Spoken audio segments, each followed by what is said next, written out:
Pete Hoekstra is gone. The United States ambassador to Canada cancelled his Ottawa speaking appearance with roughly 1 hour's notice, boarded a plane, and flew back to Washington. The official reason? Urgent meetings. The unofficial reason is far bigger, because the same week Hoekstra disappeared from Canada, a federal court struck down a major piece of Donald Trump's tariff authority. And the timing is not a coincidence. Hoekstra was scheduled as the featured speaker at the 2026 Canada Strong and Free Networking Conference in Ottawa. He never showed up. Organisers say he was pulled back to Washington for urgent meetings. No replacement, no rescheduled date, no public explanation from the embassy.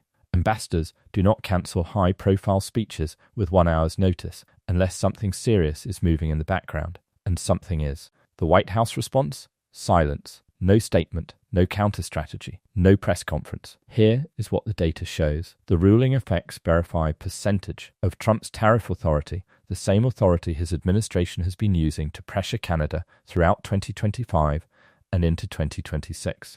Merify Olokeg, in annual cross-border trade, is directly tied to the tariffs now sitting in legal limbo. Trump's approval rating is now at Verify current Gallup or Reuters Ipsos number. The trade deal Trump announced with the European Union is reportedly stalled. EU negotiators are no longer moving on Washington's preferred terms. Canadian exports to non-US markets have grown Verify Statistics Canada figure over the past 12 months, meaning every month this tariff fight continues. Canada's dependency on the American market gets smaller, not bigger. And CTV's American political analyst said it on air. In his own words, the White House is desperately looking for leverage. That admission is not coming from Ottawa, it is coming from Washington. To understand why this matters, rewind 12 months. Trump's tariff strategy was never just economic policy, it was a pressure tool. The plan was simple: threaten countries publicly, create economic fear, force allies to negotiate from a weaker position.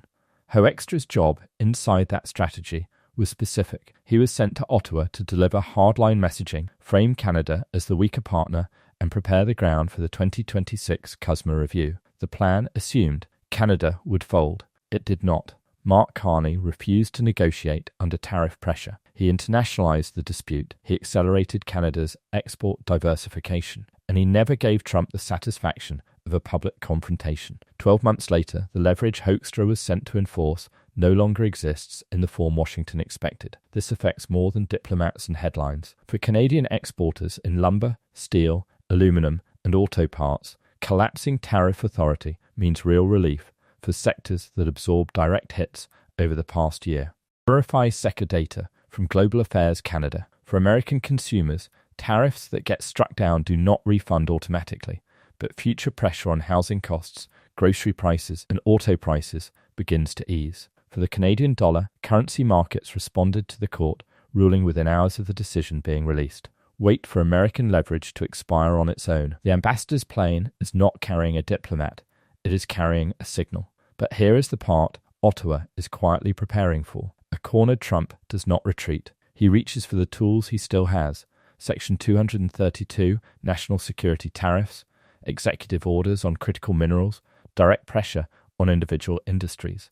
Hoekstra's recall may not signal that Washington is backing down. It may signal that Washington is reloading, which raises a different question entirely.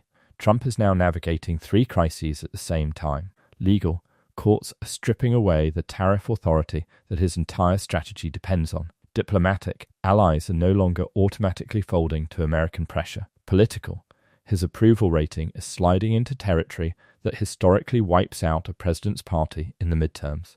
Carney's response to all of this has been silence. No celebration, no gloating, no public victory lap. That silence is strategic. It denies Trump the confrontation he needs to rally his base.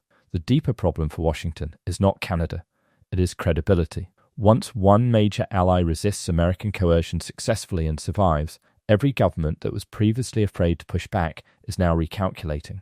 Hoekstra's recall is not a scheduling change. It is a reassessment of whether the entire pressure-based approach to Canada is still viable or whether Washington needs a completely new posture. Every month Trump spends without a clean tariff win is a month his economic narrative weakens heading into November, and the calendar is no longer on his side. Hoekstra's plane has landed in Washington. The meetings are happening behind closed doors. Nobody outside that room knows what the next move is. Carney isn't asking. He is letting the silence do the work. The The customer review is still coming. The tariffs are still in legal limbo, and Trump still has tools he has not reached for yet. The question Otto is now preparing for is simple. If tariffs are no longer the weapon, what does Trump pull from the shelf next? And is Canada ready for what comes after? Percent of tariff authority affected, dollar value of affected trade, Trump approval rating, U-deal status, Stats Canada diversification figure, CAD movement, sector-level export data approved Carter Habibi,